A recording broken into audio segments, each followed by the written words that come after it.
ಎಲ್ಲರಿಗೂ ಬೆಳಗಿನ ಶುಭೋದಯ. ಹಾಯ್ ನಮಸ್ಕಾರ ಫ್ರೆಂಡ್ಸ್, ಎಲ್ಲರೂ ಹೆಂಗದಿರಿ? ಎಲ್ಲರೂ ಆರಾಮದಿರಿ ಅಂತೇಳಿ ಭಾವಿಸ್ತೀನಿ. ನೋಡಿರಿ, ನಾವು ಕೂಡ ಆರಾಮಾಗಿ ಸೂಪರ್ ಆಗಿದ್ದೀವಿ. ನಾನು ನಮ್ಮ ಅಕ್ಕ ಇವಾಗ ಭಾಳ ದಿವಸ ಆದಮೇಲೆ ಯೋಗ ಕ್ಲಾಸಿಗೆ ಹೊಂಟಿವಿ. ಭಾಳ ಗ್ಯಾಪ್ ತೊಗೊಂಡ್ವಿ. 3 ತಿಂಗಳು ಗ್ಯಾಪ್ ಆಯಿತು. ಯಾಕಂದ್ರೆ ನಮ್ಮ ಮಾಮನ ಕಣ್ಣಿನ ಆಪ್ರೇಷನ್ ಆಗಿತ್ತು. ಹಾಗಾಗಿ 3 ತಿಂಗಳ ಸಮಯ ನಮಗೆ ಯೋಗ ಕ್ಲಾಸಿಗೆ ಹೋಗೋಕ್ಕಾಗಿದ್ದಿಲ್ಲ. ಈಗ ಒಂದು 4-5 ದಿನ ಆಯಿತು ನಾವು ಯೋಗ ಕ್ಲಾಸಿಗೆ ಹೊಂಟು.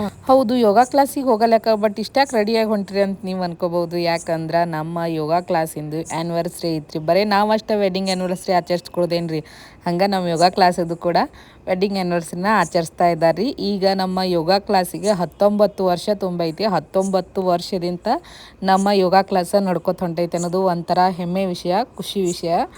ಅರ್ಜೆಂಟ್ ಒಳಗೆ ನಾವು ಎಷ್ಟೇ ಸ್ಪೀಡ್ ಹೋದರೂ ದಾರಿ ಸಾಗೋದಿಲ್ಲ ರೀ. ಅದ್ರಾಗ ನಮ್ಮ ಅಕ್ಕ ಏನೋ ಒಂದು ಮರ್ತು ಬಂದಾಳ, ನಾನು ಹೋಗ್ತೀನಿ ಮತ್ತು ವಾಪಸ್ ಅಂತಂದರು. ಆಯಿತು ಹೋಗಿ ಬಾ ಜಲ್ದಿ ಅಂಥೇಳಿ ಅಲ್ಲೇ ನಿಂತ್ವಿ. ಮತ್ತು ಒಂದು ಸೆಕೆಂಡ ಹೋಗಿ ಬಂದರು.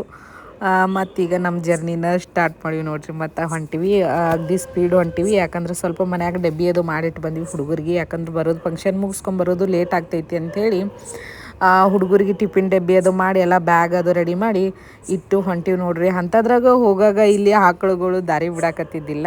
ಹಂಗೆ ಗೋಮಾತೆ ಎಲ್ಲ ಬೆಳಗ್ಗೆ ಎದ್ದು ಗೋಮಾತೆಗೆ ನಮಸ್ಕಾರ ಮಾಡೋಮಂತೇಳಿ ಕೇಸಿಂದ್ರ ನಮಸ್ಕಾರ ಮಾಡಿದೆವ್ರಿ. ನಮಸ್ಕಾರ ಮಾಡಿ ಈಗ ಹಂಗೆ ಮುಂದೆ ಅವಕ್ಕೆ ದಾಟಿ ಹೋಗ್ಬೇಕ್ರಿ. ಯಾಕಂದ್ರೆ ಅವು ದಾರಿ ಬಿಡಾಕತ್ತಿಲ್ಲ. ಫುಲ್ ನಿಂತ್ಬಿಟ್ಟವು, ದೊಡ್ಡ ಅದಾವ. ಒಂದೊಂದಕ್ಕೆ ನೋಡಿದ್ರಂತೂ ಭಯ ಆಗ್ತೈತಿ. ವಾಕಿಂಗ್ ಹೋಗಾಗ ಬೆಳಿಗ್ಗೆ ಏನು ನೋಡಿದ್ರೆ ಭಯ ಅಪ್ಪ ಅಂದ್ರೆ, ಒಂದು ನಾಯಿ ನೋಡಿದ್ರೆ ಭಯ, ಒಂದು ಈ ಆಕಳುಗಳು ನೋಡಿದ್ರೆ ಭಯ ಆಗುತ್ತೆ. ಯಾಕಂದ್ರೆ ನಾಯಿನೂ ಹೆಂಗೆ ಕಡ್ಕೊತ ಬಂದು ಮೈ ಮೇಲೆ ಬಂದ್ಗಿಂದು ಅಂದ್ರೆ ಅಂಥೇಳಿ ಭಯ ಆಗುತ್ತೆ. ಮತ್ತು ಈ ಆಕಳುಗಳ್ನು ಅವೆಲ್ಲ ಕೋಡೋದೆಲ್ಲ ಹೆಂಗಿರ್ತಾವಲ್ರಿ, ಅದನ್ನು ನೋಡ್ಕೇಸಿಂದು ಭಯ ಆಗುತ್ತೆ. ಹಾಗಾಗಿ ದಂಡಿಗೆ ಅಂಜ್ಕೋತ ಭಾಳ ಭಯ ಬರಕತ್ತಾನ. ಯಾರೇ ಬರೋತನ ಸ್ವಲ್ಪ ವೇಟ್ ಮಾಡ್ತೀವಿ, ಸಕಾಸ್ ಹೋಗ್ತೀವಿ. ಯಾರೇ ಬರ್ನ ಅವ್ರ ಜೊತೆ ಸ್ಪೀಡಾಗಿ ಬಂದುಬಿಡ್ತೀವಿ ರೀ. ಅಂತೂ ಇಂತೂ ಯೋಗ ಕ್ಲಾಸ್ ಸಮೀಪ ಬತ್ರಿ. ಇನ್ನು ಯೋಗ ಕ್ಲಾಸಿಗೆ ಹೋಗ್ಬೇಕು. ಅಲ್ಲೊಂದು ಆಕಳ ಐತಿ ನೋಡ್ರಿ, ಅದು ಹೆಂಗೆ ಲುಕ್ ಕೊಡಾಕತ್ತೈತಿ, ಅದ್ರ ನೋಡಿದ್ರೆ ಭಯ ಆಗಕತ್ತೈತಿ. ಹಂಗೆ ದಾಟ್ಕೊಂಡು ಹೆಂಗೋ ಬಂದ್ವಿ ರೀ. ಯೋಗ ಕ್ಲಾಸ್ ಸಮೀಪ ಬತ್ತು. ಆಲ್ರೆಡಿ ಫಂಕ್ಷನ್ಗೆ ಎಲ್ಲರೂ ಜನ ಬಂದಾರ, ಜಾಯಿನ್ ಆಗ್ಯಾರ. ನಮ್ಮದೇ ಲೇಟ. ಯಾಕೆ ಲೇಟ್ ಆಯ್ತು ಅನ್ನೋದು ಮುಂದೆ ಹೇಳ್ತೀವಿ ರೀ. ಹಂಗೆ ಮುಂದಿನ ಬ್ಲಾಗ್ ಒಳಗೆ ಕಂಟಿನ್ಯೂ ಮಾಡ್ತೀವಿ. ಯೋಗ ಕ್ಲಾಸ್ ನೋಡ್ರಿ. ಯೋಗ ಕ್ಲಾಸಿಗೆ ಬಂದದ್ದಾಯಿತು. ಶ್ರೀ ಈಶ್ವರ್ ಯೋಗಾಸನ ಸಂಘ ವಿಜಯಪುರ, ಕನಕದಾಸ್ ಬಡಾವಣೆ ವಿಜಯಪುರ ಸಂಘದ 19ನೇ ವಾರ್ಷಿಕೋತ್ಸವ ಕಾರ್ಯಕ್ರಮಕ್ಕೆ ಎಲ್ಲರಿಗೂ ಸ್ವಾಗತ ಸುಸ್ವಾಗತ.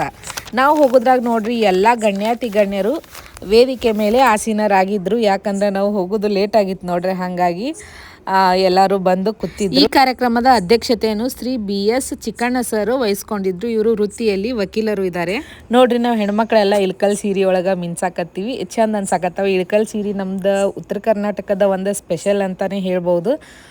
ಎಲ್ಲರೂ ಇಳ್ಕಲ್ ಸೀರೆ ಉಟ್ಕೊಂಡು ಭಾಳ ಮಸ್ತ್ ಅಂದ್ರೆ ಮಸ್ತಾಗಿ ಕಾಣ್ಸಕತ್ತೀವಿ ರೀ. ಭಾಳ ಖುಷಿ ಒಳಗದೀವಿ ನಾವು ಎಲ್ಲರೂ. ಯಾಕಂದ್ರೆ ಹೆಣ್ಮಕ್ಳೆಲ್ಲ ನೀಟಾಗಿ ರೆಡಿಯಾಗಿ ಬಂದ್ರೆ ನಮಗೆ ಖುಷಿ ಇದ್ದೇ ಇರ್ತೈತ್ರಿ. ಈಗ ಒಂದು ಭಕ್ತಿ ಗೀತೆ ಕೇಳ್ಕೊಂಡು ಬರೋಮ್ ಬರ್ರಿ. ಹಾಡ ಏನೋ ಕೇಳ್ಕೊಂಬರೋಮ್ ಬರ್ರಿ ಅಂತಂದೆ ರೀ. ಬಟ್ ಹಾಡ ಅದು ಕಾಪಿರೈಟ್ ಆಗಿಬಿಡ್ತು. ನಿನ್ನೆ ನಾನು ಇದನ್ನು ವಿಡಿಯೋ ಪೋಸ್ಟ್ ಮಾಡಿದ್ದೆ ನಾನು. ಬಟ್ ಅದು ಕಾಪಿರೈಟ್ ಆಯಿತು. ಕಾಪಿರೈಟ್ ಅಂದ್ರೆ ನಾವು ಯಾವುದೇ ಮ್ಯೂಸಿಕ್ನ ಯೂಸ್ ಮಾಡೋ ಹಾಗಿರಲ್ಲ. ನಮ್ದು ಏನು ಸ್ವಂತ ಟ್ಯಾಲೆಂಟ್ ಐತಿ ಅದನ್ನು ಮಾತ್ರ ನಾವು ಯೂಸ್ ಮಾಡೋದಿರ್ತೈತಿ. ಕಾಪಿರೈಟ್ ಇಶ್ಯೂ ಅಂದ್ರೆ ಅಣ್ಣಾರು ಹಾಡಾಗ ಬ್ಯಾಕ್ಗ್ರೌಂಡ್ ಮ್ಯೂಸಿಕ್ ಹಾಕ್ಯಾರಲ್ರಿ, ಹಂಗೆ ಹಾಕಿಸಿಂದ್ರೆ ಯೂಟ್ಯೂಬ್ದವರು ನಮ್ಮ ಮೇಲೆ ಸ್ಟ್ರೈಕ್ ಹಾಕ್ತಾರೆ. ಇದು ಕಾಪಿರೈಟ್ ಇಶ್ಯೂ ಅಂಥೇಳಿ. ಒಂದೇ ತಿಂಗಳದೊಳಗೆ ಪದೇ 3 ಸಲ ನಮ್ಗೇನು ಕಾಪಿರೈಟ್ ಇಶ್ಯೂ ಬತ್ತಂದ್ರೆ ನಮ್ಮ ಚಾನಲ್ಲ ಡಿಲೀಟ್ ಆಗೋ ಚಾನ್ಸಸ್ ಭಾಳ ಇರ್ತೈತ್ರಿ. ನಮಗೆ ಅವರು ವಾರ್ನಿಂಗ್ ಕೊಟ್ಟಂಗ್ರಿ ಇದು. ಹಾಗಾಗಿ ನಾನು ಇದನ್ನು ಅವಾಯ್ಡ್ ಮಾಡಬೇಕಾಯ್ತು. ಈ ಹಾಡನ್ನು ಅವ್ರು ಭಾಳ ಚೆನ್ನಾಗಿ ಹಾಡಿದ್ರು. ಭಾಳ ಅಂದ್ರೆ ಭಾಳ ಇಷ್ಟ ಆಗಿತ್ತು ನಮಗೆ. ಮನ್ಸಿಗೆ ಖುಷಿನೂ ಆಗಿತ್ತು. ವಾಯ್ಸ್ ಹಂಗೆ ಭಾಳ ಮಸ್ತ್ ಇತ್ತು ಅಣ್ಣಾರ್ದು. ಒಂಥರ ಕೋಗಿಲೆ ಕಂಠ ಕೇಳ್ದಂಗೆ ಆಯಿತು. ಈ ಹನುಮಂತ ಹಾಡ್ತಾನಲ್ರಿ, ಸೇಮ್ ಅದೇ ಫೀಲ್ ಬಂತು. ಅಷ್ಟು ನ್ಯಾಚುರಲ್ಲಾಗಿ ಹಾಡಿದ್ರು ಅವರು. ಅಷ್ಟು ಅವ್ರ ವಾಯ್ಸು ಚೆನ್ನಾಗಿತ್ತು. ಅಷ್ಟು ಕ್ಲಿಯರ್ ಆ್ಯಂಡ್ ಅಷ್ಟು ಚಲೋ ಇತ್ತು ರೀ. ವಾಯ್ಸ್ ಕ್ಲಿಯರ್ ಆಗಿತ್ತು. ಹಿಂಗೆ ಹಾಡ್ಬೇಕಂತೇಳಿ ಕಷ್ಟಪಟ್ಟೇನು ಹಾಡಲಿಲ್ಲ, ಅಗದಿ ಈಸಿಯಾಗಿ ಅವ್ರು ಹಾಡಿದ್ರು. ಹಾಗಾಗಿ ಭಾಳ ಖುಷಿ ಅನ್ನಿಸ್ತ್ರಿ. ಅದು ಹಾಡು ಹಾಕಬೇಕಂತ ಇತ್ತು, ಹಾಕಿದ್ದೆ ಕೂಡ. ನಾನು 5 ನಿಮಿಷದ ವಿಡಿಯೋ ಈ ಹಾಡೋದು ಪೂರ್ತಿ ಹಾಕಿದ್ದೆ ನಾನು. ಯಾಕಂದ್ರೆ ನಂಗೆ ಹಾಡು ಭಾಳ ಇಷ್ಟ ಆಗಿತ್ತು. ಹಂಗೆ ಹಾಕಿಸಿಂದ್ರೆ ಹಾಕಿದ್ದೆ. ಆದರೆ ಅದು ಕಾಪಿರೈಟ್ ಇಶ್ಯೂ ಬಂದಿರೋದ್ರಿಂದ ಅದನ್ನು ಈಗ ಎಡಿಟ್ ಮಾಡಾಕತ್ತೀನಿ. ಅದಕ್ಕೆ ಅದು ಮ್ಯೂಸಿಕ್ನ ತೆಗೆದು ಇವಾಗ ವಾಯ್ಸ್ ಓವರ್ ಕೊಡಾಕತ್ತೀನಿ ರೀ. ಕ್ಷಮೆ ಇರಲಿ. ಒಂದು ವಿಷಯನ ಶೇರ್ ಮಾಡ್ಕೋತೀನಿ ರೀ ನಿಮ್ಮ ಜೊತೆ. ಅಂದರೆ ನಮ್ಮ ಯೋಗ ಕ್ಲಾಸ್ದ ಗುರುಗಳು ಯಾವ ಥರ ಅದಾರ ಅಂತ ಹೇಳ್ಕೇಸಿಂದ್ರೆ, ನಾನು ನಮ್ಮ ಅಕ್ಕ ಯೋಗ ಕ್ಲಾಸಿಗೆ ಹೋಗಾಗ ಏನಾಗೈತೆ ರೀ, ಹೋದ್ವಿ. ಒಂದು ಸ್ವಲ್ಪ ದಿನ ನೋಡ್ಕೇಸಿಂದ್ರೆ ಹೋದ್ವಿ. ಹೋಗೋಣ, ಯಾರೂ ಪರಿಚಯ ಇರಲಿಲ್ಲ ನಮಗೆ ಅಲ್ಲಿ ಯೋಗ ಕ್ಲಾಸ್ ಒಳಗೆ. ಯಾರೂ ಪರಿಚಯ ಇರಲಿಲ್ಲ. ಬಟ್ ಹಾರ್ಟ್ಲಿ ವೆಲ್ಕಮ್ ಮಾಡ್ಕೊಂಡ್ರು. ಅಂದ್ರೆ ಸಿಸ್ಟರ್ಸ್ ಎಲ್ಲ ಇದ್ರಲ್ಲ, ಅವರು ಬರ್ರಿ ಹೊಸ್ದಾಗಿ ಬಂದಿರಿ ಇಲ್ಲೇ ಐತಿ ಮನಿ ಅಂಥೇಳಿ ಕೇಳಿದ್ರು. ಹ್ಞೂ ರೀ ಅಂತಂದೆ. ದಿನ ಬರೀ ಚಲೋ ಅನಿಸ್ತೈತಿ ಅಂತೇಳಿ ಹೇಳಿದ್ರು. ಹ್ಞೂ ರೀ ಅಂಥೇಳಿ ಅಂತಂದ್ವಿ. ಆಮೇಲೆ ಒಂದು 8 ದಿನ ಆಗಿಂದ ನಾವು ಹೋದಾಗ ನಮ್ಮ ಗುರುಗಳು ಇರಲಿಲ್ಲ. ನಮ್ಮ VS ಹಿರೇಮಠ್ ಸರು ಇರಲಿಲ್ಲ. ಅವರು ಎಲ್ಲೋ ಟೂರ್ಗೆ ಹೋಗಿದ್ರಂತ. ನಾವು ಇದ್ದಲ್ಲಿ ಮುಂದೆ ಯಾರು ಕೂತ್ ಹೇಳ್ತಿದ್ರು ಅವರೇ ಗುರುಗಳು ಅಂತೇಳಿ ಅಂದ್ಕೊಂಡಿದ್ವಿ. ಆಮೇಲೆ 8 ದಿನ ಆದಮೇಲೆ ನಮ್ಮ ಸರ್ ಬಂದರು. ಸರ್ ಬರೋಣ ಅವಾಗ ಹೇಳಿದ್ರು, BR ಪಾಟೀಲ್ ಸರ್ ಅನ್ನೋರು ಹೇಳಿದ್ರು, ಹಿಂಗೆ ಇವ್ರು ನಮ್ಮ ಗುರುಗಳು, ಇವ್ರು ಸರ್ಗೆ ಹೇಳಿದ್ರು, ಇವ್ರು ಸಹೋದರಿಯರಿಬ್ಬರು 8 ದಿನ ಆಯ್ತು ರೀ ಡೈಲಿ ನಮ್ಮ ಯೋಗ ಕ್ಲಾಸಿಗೆ ಬರಾಕತ್ತಾರ, ಅವ್ರಿಗೆ ವೆಲ್ಕಮ್ ರೀ ಅಂಥೇಳಿ ಹೇಳಿದ್ರು. ಎಲ್ಲರೂ ಕ್ಲಾಪ್ಸ್ ಕೂಡ ಹಾಕಿದ್ರು. ಸರ್ ಹೇಳಿದ್ರು, ಇಲ್ಲಿ ನಾವು ಗುರುಗಳು ನೀವು ಸ್ಟೂಡೆಂಟ್ ಹತ್ತಿಲ್ರಿ, ಇಲ್ಲಿ ನಾವೆಲ್ಲರೂ ಒಂದೇ, ನಾವೆಲ್ಲರೂ ಸೇರ್ಕೇಸಿಂದ್ರೆ ಯೋಗ ಮಾಡೋಮ್ರಿ, ನಾವು ಗುರುಗಳು ನೀವು ಸ್ಟೂಡೆಂಟ್ ಹಂಗೇನು ಇಲ್ಲ ಅಂತ ಹೇಳ್ಕೇಸಿಂದ್ರೆ ನಮ್ಮ ಗುರುಗಳು ಹೇಳಿದ್ರಿ. ಅದು ನಮ್ಮ ಗುರುಗಳ್ದು ದೊಡ್ಡ ಮನಸ್ಸು ಅಂತ ಹೇಳ್ಬೋದು ರೀ. ಮತ್ತು ಹಂಗೆ ಅವರು ಇಲ್ಲಿ ಉಚಿತವಾಗಿ ಯೋಗನ ಹೇಳ್ಕೊಡ್ತಾರೆ. ಯಾವುದೇ ಫೀಸ್ನ ತೊಗೊಳ್ಳೋದಿಲ್ಲ ಯೋಗ ಕ್ಲಾಸಿಗೆ. ಬಟ್ ಮೇಂಟೆನೆನ್ಸ್ ಫೀಸ್ ಅಂಥೇಳಿ ವರ್ಷಕ್ಕೆ 1200 ರೂಪಾಯಿ ತೊಗೋತಾರೆ. ನಮ್ಮೆಲ್ಲ ಮಹಿಳೆಯರ ಬಗ್ಗೆನೂ ಗ್ರೇಟ್ ಅಂತ ಹೇಳ್ಬೇಕ್ರಿ. ಯಾಕಂದ್ರೆ ಅವರು ಮತ್ತೆ ಹೋಗಿ ಎಲ್ಲ ಕೆಲಸ ಮಾಡೋದೆಲ್ಲ ಇರ್ತೈತಿ. ಅಂದ್ರೆ ಅವರು ತಪ್ಪದೆ ಬಂದು ಕಿಸಿಂದ್ರೆ ಡೈಲಿ ಜಾಯ್ನ್ ಆಗಿ ಮತ್ತು ಮನೆಗೆ ಹೋಗಿ ಮನೆ ಕೆಲಸ ಎಲ್ಲ ಮಾಡ್ಕೋತಾರೆ. ಅವ್ರಿಗೆ ಬರೋ ಹುಮ್ಮಸ್ ಐತಲ್ಲ, ಅದು ಗ್ರೇಟ್ ರೀ.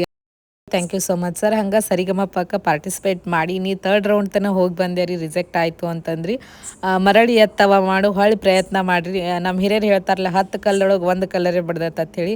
ಹಂಗೆ ನೀವು ಮತ್ತೆ ಟ್ರೈ ಮಾಡಿರಿ. ಒಂದಲ್ಲ ಒಂದಿನ ನೀವು ಆ ಸ್ಟೇಜ್ ಒಳಗೆ ಇರ್ಬೋದು ಅಂತ ಹೇಳ್ತೀನಿ ರೀ. ಸಣ್ಣಕ್ಕಾಗಿ ನೈ ಒಂದು ಮಾತು ಹೇಳಿನಿ ರೀ, ಏನ್ರಿ ತಪ್ಪಿದ್ರೆ ಕ್ಷಮೆ ಇರಲಿ. ನೋಡಿರಿ, ಸಿಕ್ಕಾಪಟ್ಟಿ ಅಂದ್ರೆ ಸಿಕ್ಕಾಪಟ್ಟಿ ಚಳಿ ಐತಿ. ಅಂಥದ್ರಾಗ ನಮ್ಮ ಹಿರಿಯರೆಲ್ಲ ಹೆಂಗೆ ಕೂತಾರೆ ನೋಡಿರಿ.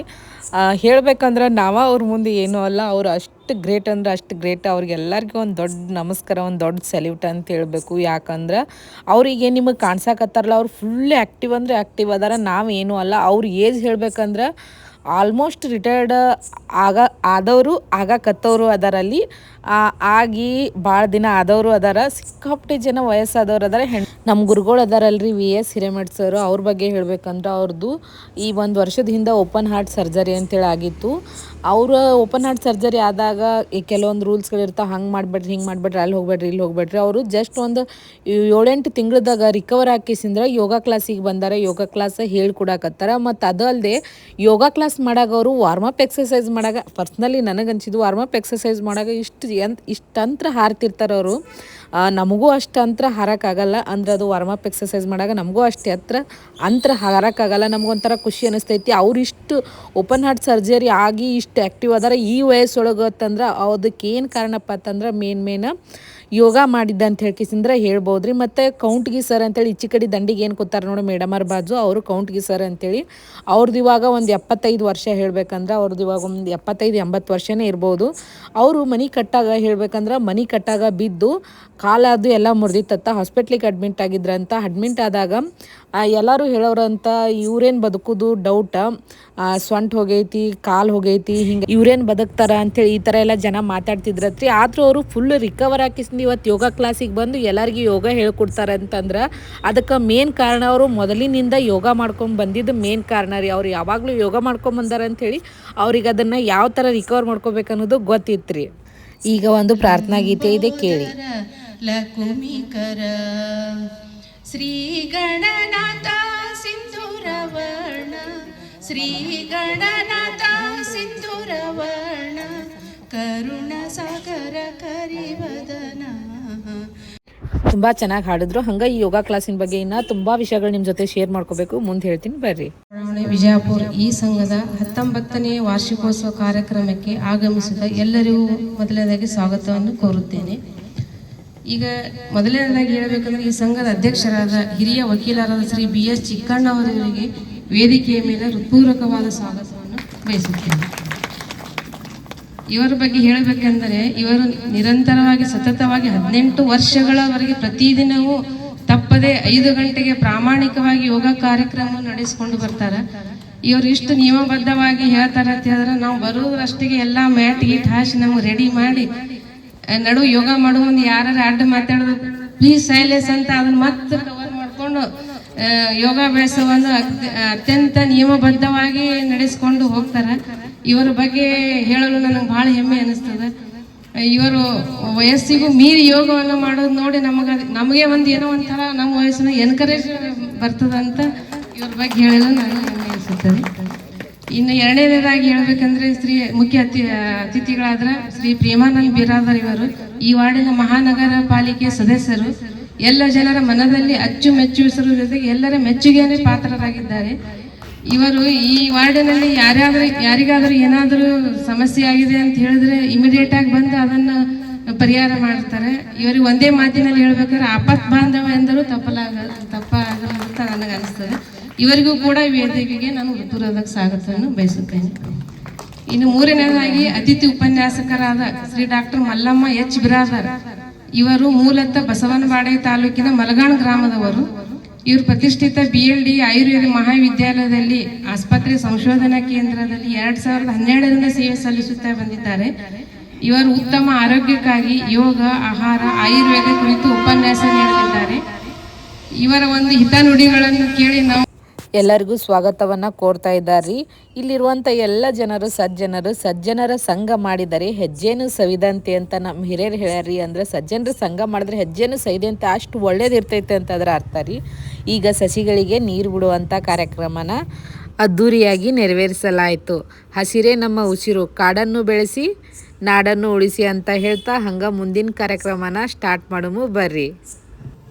ಚಿಕ್ಕನವರು ಇವರಿಗೆ ನಾನು ಇಲ್ಲಿ ಈ ತೇರಿದು ಯೋಗ ಇದೊಂದು ಯೋಗ ಕ್ಲಾಸ, ಇದೊಂದು ತೇರು ತಿಳ್ಕೊತೀನಿ.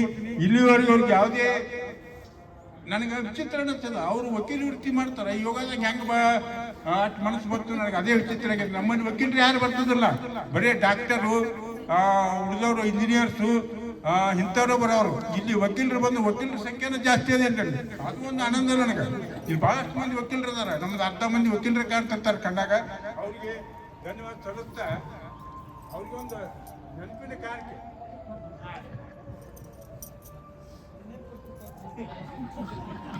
ಏನು ರೊಕ್ಕ ಹಾಕಿಲ್ಲ, ಸ್ಟಾರ್ಟ್ ಮಾಡಿದ್ರೆ ಕಾರ್ಯಕ್ರಮ ಭಾಗವಹಿಸಿ ಅವ್ರು ಇದು ಮಾಡಿದ್ರೆ. ಈ ಕಟ್ಟಡ ಮಾಡ್ಬೇಕಾದ್ರೆ ಖಜಾಂಚಿ ಭಾಳ ಮುಖ್ಯ. ಖಜಾಂಚಿ ಯಾರಿಗೆ ಕೊಟ್ಟು ಮೊದಲು ಬಾಳಿಕೆ ಅವರಿದ್ರು, ಅವ್ರ ಕಾರಣಾಂತರ ಬೆಂಗಳೂರು ಅಡ್ಡಾಡಕತ್ತಿದ್ರು. ನಂತರ ಯಾರಿಗೆ ಕೊಡ್ಬೇಕು ಅವ್ರಿಗೆ BR ಪಾಟೀಲ್ ಅಂತೇಳಿ LIC ಆಫೀಸರ್ ಅವರು ಹೇಮರೆಡ್ಡಿ ಮಲ್ಲಮ್ಮ ನನ್ನ ಕಾರ್ಯಕ್ರಮದ ಭಾಗವಹಿಸಿದ್ರು. ಅಲ್ಲಿಂದ ಇಲ್ಲಿವರೆಗೂ ಅವ್ರು ಇಲ್ಲಿ ಭಾಗವಹಿಸಿ ಈ ಕಟ್ಟಡ ಹೇಗೆ ಮಾಡಿದ್ರು ಅಂದ್ರೆ ಸಿದ್ದೇಶ್ವರ ಸ್ವಾಮಿಗಳು ಹೇಳ್ತಿದ್ರು. ಅವ್ರನ್ನೊಮ್ಮೆ ನೆನೆಸ್ಕೊತೀನಿ ನಾನು. ಅವರು ತತ್ವಗಳು ಪಾಲಿಸ್ಕೊತ ಬಂದೀನಿ ನಾನು. ಒಳ್ಳೆ ಇದ್ರು ಅವ್ರು ಹೇಳ್ತಿದ್ರು, ಬೇಡುವವ ಭಿಕ್ಷುಕ ಸಾಕ ನಾವು ಸಾವುಕಾರ ಅಂತ ಹೇಳಿ ಅದನ್ನು ಪಾಲಿಸ್ಕೊಂಡು ಬಂದೀನಿ. ಅದ್ರ ಜೊತೆಗೆ ಟೈಮ್ನು ಪಾಲಿಸ್ಕೊಂಡು ಬಂದೀನಿ. ನಮ್ಮ ಅಪ್ಪ ಗುರುಗಳಿಗೆ ಹೋಗ್ತದೆ ಭಾಳಷ್ಟು ಬರ್ತೀನಿ. ಪಾಟೀಲ್ ಅವ್ರಿಗೆ ಒಂದು ಹೂವು ಕೊಡ್ತಾ ಈ ಕಟ್ಟಡ ನಿಂತರು ಮನೆ ಕೆಲಸನೂ ನಾನು ಮನೆ ತಗೊಳ್ಳೋ ಕಟ್ಟಡ ಆಗಲಾರ್ದ ಒಂದು ಮನೆ ತಗೊಂಡಿನಿ. ಅವ್ರು ಯಾರು ತಮ್ಮದು ಸ್ವಂತ ಕಟ್ಟಡ ಅಂತೇಳಿ ನಿಂತು ಸಿದ್ದೇಶ್ವರ ಸ್ವಾಮಿ ಹೇಳ್ತಿರು ರೊಕ್ಕ ಕಿಶಾಗಳು ಕಟ್ಟಡ ಆಗ್ಯದ. ಯಾರು ಹಿಂದ್ಗೆ ಅಂತ ಕೆಲಸ ಮಾಡ್ತಿದ್ರು. ಅವ್ರಿಗೆ ಕಟ್ಟಡ ಮಾಡಿದ್ದಕ್ಕೆ ಧನ್ಯವಾದಗಳು. ನಮ್ಮ VS ಹಿರೇಮಠ ಅವರು ನಾನು ಉದ್ಯೋಗಮೂರ್ತಿ ಆಗಿದ್ದೀನಿ, ಬಂದು ಸುಮ್ಮನೆ ಕೂಡ್ತೀನಿ ಕೂಡ್ತಾರೆ. ಆ ರೀತಿ ಅವರು ನನ್ನ ಕಾರ್ಯವನ್ನು ಅವರ ಹುಡ್ಕೊಂಡು ಹೋಗ್ತಾರೆ. ಸುಮ್ಮನೆ ಬಂದು ಕೂಡ್ತೀನಿ ನಾನು ಮಂತ್ರಿ ನಮ್ಮ ಚಿಕ್ಕನವ್ರ ಸೈಕ್ ಸುಮ್ ಕೂಡ್ತಾರೆ. ಎಲ್ಲರೂ ಮನವತ್ತೇನು ಮನಸ್ಸೊಂದು ಸುಮ್ ಕೂಡಲ್ಲ. ಆದ್ರೂ ತಾಯಿನ ತಕ್ಕೊಟ್ಟು ಸ್ವಲ್ಪ. ಆ ನಂತರ ಕೌಂಟಿ ಸರ್ ಪಾಟೀಲ್ ಸರ್ ಬಗ್ಗೆ ಏನು ಹೇಳಿದ್ರು ಅಂದರೆ, ಈಗಿನ ಜನ ತಮ್ಮ ಮನೆ ಕಟ್ಟೋಕ್ಕೆ ಬೇಸರ ಮಾಡ್ಕೋತಾರೆ, ಹಂಗಾಕಿಸಿಂದ ಕಟ್ಟಿದ ಮನಿನೇ ತೋತಾರೆ. ಅಂಥದ್ರಾಗ ಪಾಟೀಲ್ ಸರ್ ಏನು ಮಾಡ್ಯಾರಂತ ಈ ಯೋಗ ಕ್ಲಾಸ್ ಕಟ್ಟಾಗ ತಮ್ಮ ಸ್ವಂತ ಮನೆಗೆ ಕಟ್ಸಾಗ ನಿಂತು ಎಲ್ಲ ಕೆಲಸ ಮಾಡ್ತಾರಲ್ಲ, ಹಂಗೆ ಅಲ್ಲೇ ನಿಂತು ಕಿಸಿಂದ್ರ ಪ್ರತಿಯೊಂದು ಕೆಲಸನ ಕಟ್ಟಡದ ಪ್ರತಿಯೊಂದು ಕೆಲಸನ ಅವರೇ ನಿಭಾಯಿಸ್ಯಾರ ಅಂತ ಹೇಳ್ಕಿಸಿಂದ್ರ ಸರು ಅವ್ರ ಬಗ್ಗೆ ಹೇಳಿದರು. Thank you so much sir. ನೀವೆಲ್ಲರೂ ಇಷ್ಟು ಶ್ರಮ ಪಟ್ಟದಕ್ಕೆ ಇವತ್ತು ನಾವು ಬಂದು ಅಲ್ಲಿ ಜಾಯ್ನ್ ಆಗೋಕ್ಕೆ ಸಾಧ್ಯ ಆಯಿತು. ಇಂಥ ಒಂದು ಸುಂದರವಾದ ಯೋಗ ಕ್ಲಾಸ ಅಲ್ಲಿ ಇರೋಕ್ಕೆ ಸಾಧ್ಯ ಆಯಿತು. ನಿಮ್ಮೆಲ್ಲರ ಪರಿಶ್ರಮದಿಂದ ನಿಮ್ಮೆಲ್ಲರ ಶ್ರಮದಿಂದ ಇವತ್ತು ಅಂಥದ್ದೊಂದು ಸುಂದರವಾದ ಯೋಗ ಕ್ಲಾಸ್ ನಿರ್ಮಾಣ ಆಗೈತಿ. ನಿಮ್ಮೆಲ್ಲರಿಗೆ ಥ್ಯಾಂಕ್ ಯು ಸೋ ಮಚ್. ಹಾಗೆ ಎಲ್ಲರ ಪರವಾಗಿ ನಾನು ನಿಮ್ಮೆಲ್ಲರಿಗೆ ಅಭಿನಂದನೆಗಳನ್ನು ತಿಳಿಸ್ತಾ ಇದ್ದೀನಿ. Chikkanna sir, Hiremath sir, Ballur sir, ಕರಿಗೌಡ್ರು sir, Vishnugowd sir, Kountgi sir, BR Patil sir ಮತ್ತು ರಮೇಶ್ ಸರ್, ಹೀಗೆ ನಂಗೆ ಗೊತ್ತಿದ್ದಂಥವ್ರು ಇಲ್ಲಾರ್ದೇ ಇರೋಂಥವ್ರು ನಮ್ಮ ಯೋಗ ಕ್ಲಾಸ್ ಈ ನಮ್ಮ ಒಂದು ಸುಂದರವಾದ ಯೋಗ ಕ್ಲಾಸ್ನ ನಿರ್ಮಾಣ ಮಾಡೋಕೆ ಯಾರ್ಯಾರು ಭಾಗಿಯಾಗಿರಲ್ಲ ಅವರೆಲ್ಲರಿಗೂ ನಮ್ಮ ಎಲ್ಲ ಯೋಗ ಬಂಧುಗಳ ಪರವಾಗಿ ಥ್ಯಾಂಕ್ ಯು ಸೋ ಮಚ್. ನಿಮ್ಮೆಲ್ಲರಿಗೂ ನಮ್ಮ ತುಂಬು ಹೃದಯದ ಧನ್ಯವಾದಗಳು. ಯಾಕಂದರೆ ನಮಗೊಂದು ಇಂಥ ದೊಡ್ಡ ಯೋಗ ಕ್ಲಾಸ್ನ ನಿರ್ಮಾಣ ಮಾಡಿಕೊಟ್ರಿ. ಮತ್ತು ಈ ಯೋಗ ಕ್ಲಾಸ್ ಬಗ್ಗೆ ಇನ್ನೊಂದು ಹೇಳ್ಬೇಕಂದ್ರೆ ಏನಪ್ಪ ಅಂತಂದ್ರೆ ನಮ್ಮ ಚಿಕ್ಕಣ್ಣ ಸರ್ ಅದಾರಲ್ಲ ಅವ್ರು ಹೆಂಗಂದ್ರೆ ಒಂಥರ ಫುಲ್ ಸ್ಟ್ರಿಕ್ಟ್. ಅವ್ರು ನೋಡಿದ್ರೆ ಒಂಚೂರು ಏನೋ ಭಯ ಅನ್ನಿಸ್ತೈತಿ. ಹೆಂಗಪ್ಪ ಅವ್ರು ಒಂಥರ ಈ ಯೋಗ ಕ್ಲಾಸಿಗೆ ಪಿ ಸರ್ ಇದ್ದಂಗೆ, ಈ ಸ್ಕೂಲ್ ಒಳಗೆ ಪಿ ಟೀಚರ್ ಇರ್ತಾರಲ್ಲ ಹಂಗೆ ಪಿ ಟೀಚರ್ ಇದ್ದಂಗೆ ರೀ. ನಾವು ನಮಗೆ ಪಾಠ ಮಾಡೋ ಗುರುಗಳಕ್ಕಿಂತ ಪಿ ಸರ್ಗೆ ಭಾಳ ಅಂಜ್ತಿದ್ವಿ ನಾವು ಸ್ಕೂಲ್ಗೆ ಹೋಗಾಗ. ಯಾಕಂದ್ರೆ ಲೇಟ್ ಆದ್ರೆ ಏನಾರೇ ನಮ್ಮ ಆ್ಯಕ್ಟಿವಿಟೀಸ್ನ ಅಬ್ಸರ್ವ್ ಮಾಡೋರು ನಮ್ಮ ಪಿ ಸರ್ ಇರ್ತಾರೆ. ಹಂಗೆ ನಮ್ಮ ಯೋಗ ಕ್ಲಾಸದ ಎಲ್ಲ ಆ್ಯಕ್ಟಿವಿಟೀಸ್ನ ನಮ್ಮ ಚಿಕ್ಕಣ್ಣ ಸರ್ ಅಬ್ಸರ್ವ್ ಮಾಡ್ತಾರಂತ ಹೇಳ್ತೀನಿ ನೋಡ್ರಿ. ಇನ್ನು ನಮ್ಮ ಕರಿಗೌಡ್ರು ಸರ್ ಬಗ್ಗೆ ಹೇಳ್ಬೇಕಂದ್ರೆ ಯಾವಾಗಲೂ ನಗುಮುಖದವರು ಹಸನ್ಮುಖಿಯಾಗಿರ್ತಾರೆ ನಮ್ಮ ಕರಿಗೌಡ್ರು ಸರ್. ಅವ್ರ ಬಗ್ಗೆ ಹೇಳೋಕ್ಕೂ ಭಾಳ ಖುಷಿ ಅನ್ನಿಸ್ತೈತಿ. ಅವ್ರು ಜಾಸ್ತಿ ಏನೂ ಮಾತಾಡೋದಿಲ್ಲ. ಅವ್ರು ಏನ್ರಿ ಸ್ವಲ್ಪ ಮಾತಾಡಿದ್ರೆ ಅವ್ರ ಬಗ್ಗೆ ಏನು ಹೇಳ್ಬೇಕು ಗೊತ್ತಿಲ್ಲ. ಬಟ್ ಅವ್ರದ್ದು ಅಂತಂದ್ರೆ ಯಾವಾಗಲೂ ಮಂದಹಾಸ ಇರ್ತೈತಿ, ಯಾವಾಗಲೂ ನಗ್ತಾ ಇರ್ತಾರೆ. ಅದೊಂದು ಖುಷಿ ಅನ್ನಿಸ್ತೈತಿ. ಇನ್ನು ನಮ್ಮ ಬಳ್ಳೂರು ಸರ್ ಬಗ್ಗೆ ಹೇಳ್ಬೇಕಂದ್ರೆ ಅವ್ರ ಬಗ್ಗೆ ಹೇಳ್ಬೇಕಂದ್ರೆ ಇನ್ನೂ ಹೆಮ್ಮೆ ಅನ್ನಿಸ್ತೈತಿ. ಯಾಕಂದರೆ ಯಾವಾಗಲೂ ವಿನಯದಿಂತ್ರ ನಡ್ಕೋತಾರೆ. ಭಾಳ ಅಂದ್ರೆ ಭಾಳ ವಿನಯದಿಂತ್ರ. ವಿನಯ ಅಂದ್ರೆ ಅವ್ರು ನೋಡೇ ಹುಟ್ಟೈತಿ ಏನು ಅನ್ಬೇಕು, ಅಷ್ಟು ನಯ ವಿನಯದಿಂದ ನೋಡ್ಕೋತಾರೆ. ಎಲ್ಲರಿಗೂ ಭಾಳ ಗೌರವ ಕೊಡ್ತಾರೆ. ಮತ್ತು ಅವರೊಬ್ಬರೇ ಅಲ್ಲ, ಇಲ್ಲಿರುವಂಥ ಪ್ರತಿಯೊಬ್ಬರಿಗೂ ಭಾಳ ಗೌರವ ಕೊಡ್ತಾರೆ. ಸಣ್ಣವ್ರು ಹಿಡಿದು ದೊಡ್ಡವ್ರ ತನಕ ಎಲ್ಲರೂ ಒಬ್ರಿಗೊಬ್ರು ಸಿಕ್ಕಾಪಟ್ಟೆ ಗೌರವ ಕೊಡ್ತಾರೆ. ಆದರೆ ಸ್ಪೆಷಲಿ ನಮ್ಮ ಬಳ್ಳೂರು ಸರ್ ಬಗ್ಗೆ ನಂಗೆ ಅನ್ಸಿದ್ದು ನಾನು ಹೇಳಕತ್ತೀನಿ. ಭಾಳ ಎಲ್ಲರಿಗೂ ಗೌರವ ಕೊಡ್ತಾರೆ. ಮತ್ತು ನಡು ಸರ್ಗಳೆಲ್ಲ ಕಾಮಿಡಿ ಮಾಡ್ತಿರ್ತಾರೆ. ಅವಾಗ ಸ್ವಲ್ಪ ನಗ್ತೀವಲ್ಲ ನಾವು, ಅವಾಗ ಖುಷಿ ಅನ್ನಿಸ್ತೈತಿ. ಹಂಗೆ ಸರ್ ನಡು ಕಾಮಿಡಿ ಮಾಡಿ ಹಂಗೆ ನಗಿಸ್ತೀರಿ ಸರ್, ನಮಗೂ ಖುಷಿ ಆಗ್ತೈತಿ. ಯಾಕಂದ್ರೆ ಸ್ವಲ್ಪ ಡಲ್ ಆಗಿದ್ರು ಮತ್ತು ಫ್ರೆಶ್ ಆಗಿಬಿಡ್ತೀವಿ ರೀ. ಹಂಗಾಗಿ ಚಿಂದ ಹೇಳಕತ್ತೀನಿ ರೀ. ನಮ್ಮ ಯೋಗ ಕ್ಲಾಸ್ ಬಗ್ಗೆ ಹೇಳ್ಬೇಕಂದ್ರೆ ಒಂದೊಂದು ಇಲ್ರಿ, ಭಾಳ ಅಂದ್ರೆ ಭಾಳ ದೊಡ್ಡ ಹಿಸ್ಟ್ರಿನೇ ಐತೆ. 18 ವರ್ಷದಿಂದ ನಡಿಬೇಕಂದ್ರೆ ಇಲ್ಲೇ ಮೊದಲ ಇರಲಿಲ್ಲ. ಅವ್ರು ಮೊದಲ ಬೇರೆ ಕಡೆ ಗಾರ್ಡನ್ ಕಡೆ ಆ್ಯಂಡ್ ದೇವಸ್ಥಾನದಾಗ ಮಾಡ್ತಿದ್ರಂತ್ರಿ. ಆಮೇಲೆ ಎಲ್ಲರೂ ಕೂಡಿ ಡಿಸೈಡ್ ಮಾಡಿ ಈಗೇನು ಬಂದು ಕೂತಾರಲ್ರಿ ಚೇರ್ ಮೇಲೆ, ಅವರೇ ಫಸ್ಟಿಗೆ 50,000 ರೂಪಾಯಿ ದುಡ್ಡು ಕೊಟ್ರತ್ರಿ. ಅಂದ್ರೆ ದಾನವಾಗಿ ಕೊಟ್ಟಾಗ ಆಮೇಲೆ ಎಲ್ಲರೂ ಸೇರಿಸಿ ಕಟ್ಟಡನ ನಿರ್ಮಾಣ ಮಾಡೋಕೆ ಸಹಾಯ ಆಯ್ತತ್ತ. ಇನ್ನೂವರೆಗೂ ನಮ್ಮ ಯೋಗ ಕ್ಲಾಸಿಗೆ ಏನಾರೇ ಅಮೌಂಟ್ ಬೇಕಿತ್ತಂದ್ರೆ, ಸರ್ ಹಿಂಗೆ ಸ್ವಲ್ಪ ಧನ ಸಹಾಯ ಬೇಕಾಗಿದೆ ಅಂತಂದ್ರೆ ಇನ್ನೂವರೆಗೆ ಚೆಕ್ಕೆ ತೊಗೊಂಡು ಬರ್ತಾರತ್ರಿ. ಚೆಕ್ ತೊಗೊಂಬಂತಿಸಂದ್ರೆ ಯಾವುದಕ್ಕೆ ಅವಶ್ಯಕತೆ ಐತಿ ಅದಕ್ಕೆ ಅವರು ಅಮೌಂಟ್ ಕೊಟ್ಟು ಹೋಗ್ತಾರಂತ್ರಿ. ನನಗೂ ಇವತ್ತೇ ಗೊತ್ತಾಗಿದ್ದು. ನಮ್ಮ ಸರ್ ಭಾಷಣ ಮಾಡಾಗ ಹೇಳಕತ್ತಿದ್ರು ಹಿಂಗಂತೇಳಿ, ಅವ್ರ ಬಗ್ಗೆ ಹೇಳಕತ್ತಿದ್ರು. ನಮಗೂ ಕೇಳಿ ಖುಷಿ ಆಯಿತು. ಪ್ರೇಮಾನಂದ್ ಬಿರಾದರ್ ಸರ್ ಮಾತಾಡ್ತಾ ಇದ್ದಾರೆ. ಒಂದೆರಡು ಮಾತು ಕೇಳ್ಕೊಂಡು ಬರ್ರಿ. ಈಗ ಒಂದು ಉದಾಹರಣೆ ಹೇಳ್ತೀನಿ. ನಾವು 2010ಕ್ಕಿಂತ ಮುಂಚೆ ಎಲ್ಲರ ಜೊತೆ ನಿಕಟ ಸಂಪರ್ಕ, ಆಕಸ್ಮಿಕ ರಾಜಕಾರಣಕ್ಕೆ ಬಂದೀವಿ, ಎಲ್ಲ ನಿಮ್ಮೆಲ್ಲ ಆಶೀರ್ವಾದ. ನಾವು ಮೊದಲಿಗೆ ಒಂದು 10 ಗಿಡ ಹಚ್ಚಬೇಕಾದ ಪ್ರಯತ್ನ ಮಾಡಿದೀವಿ. ಇವತ್ತು ನಿಮಗೆ ಆಶ್ಚರ್ಯ ಅನಿಸ್ತದ, ನಮ್ಮ ಎರಡೂ ಬಡಾವಣೆಯಲ್ಲಿ ಸುಮಾರು 3,600 ಗಿಡಗಳು ಅದಾವ.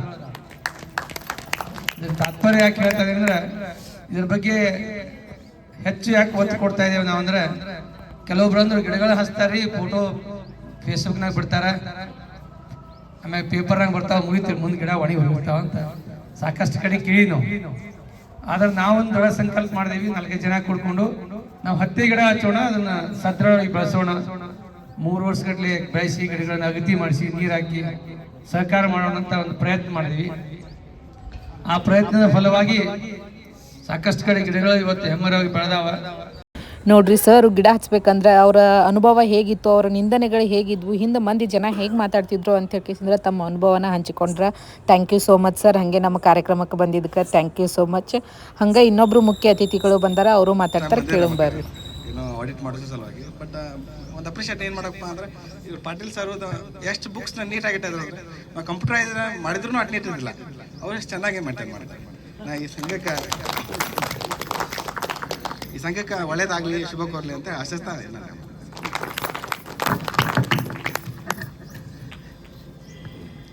ಚಿಕ್ಕಮಠ ಸರ್ಗೆ ಅನಂತ ಧನ್ಯವಾದಗಳು. Thank you so much sir. ನಮ್ಮ ಯೋಗ ಕ್ಲಾಸಿಗೆ ಬಂದು ಎಲ್ಲರೂ ನಮ್ಮ ಯೋಗ ಕ್ಲಾಸಿನ ಈ ಸಂಭ್ರಮವನ್ನು ಇನ್ನಷ್ಟು ಹೆಚ್ಚು ಮಾಡಿದ್ದಕ್ಕೆ ಎಲ್ಲರಿಗೂ ಥ್ಯಾಂಕ್ ಯು ಸೋ ಮಚ್. ಹಾಗೆ ಡಾಕ್ಟರ್ ಮಲ್ಲಮ್ಮ ಅವರು ಆರೋಗ್ಯದ ಮತ್ತು ಯೋಗದ ಕುರಿತು ಒಂದಿಷ್ಟು ಮಾಹಿತಿಯನ್ನು ಹೇಳ್ತಾರೆ, ಕೇಳ್ಕೊಂಡು ಬರೋಣ. ಸುಖ ಆಯುಷ್ಯವನ್ನ ಹೇಗೆ ಪಡಿಬೇಕು, ದೀರ್ಘ ಆಯುಷ್ಯವನ್ನ ಹೇಗೆ ಪಡಿಬೇಕು, ಕ್ವಾಲಿಟಿ ಲೈಫನ್ನು ಹೇಗೆ ಲೀಡ್ ಮಾಡಬೇಕು, ಬಹಳಷ್ಟು ನಾವು 84 ವರ್ಷ 85 ವರ್ಷ 100 ವರ್ಷ ಬದುಕಿದ್ವಿ ಅಂತ ಹೇಳ್ತೀವಿ.